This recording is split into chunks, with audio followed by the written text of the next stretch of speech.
మీ వరకు మీకెలా ఉండింది మీ రిలేషన్‌షిప్? Oh, ఆ!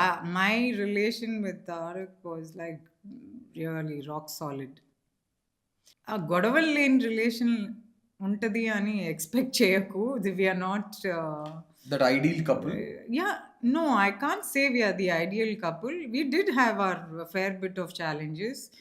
ఆహ్, గొడవ పడరా నిఖిల్? పడతారు. ఎవరైనా పడతారు గదా! ఇష్టం ఉంటేనే కదా గొడవ పడతారు. యాహ్! గొడవలున్నాయి. బట్ ఈ గొడవ పడినప్పుడు ఎవరు సారీ చెప్పేవారు ఫస్ట్ నిజం చెప్పండి? తారకొన్ని.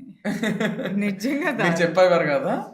నేను మాట్లాడకుండా గమ్మునుంటాను. Hmm. So, he can't stay without talking for too long. So, he'll only make up. అంతే. యాహ్! హి ఆల్వేస్ సేస్ "నువ్వు తప్పు చేయవని నీకు ఓవర్ కాన్ఫిడెన్స్" అని.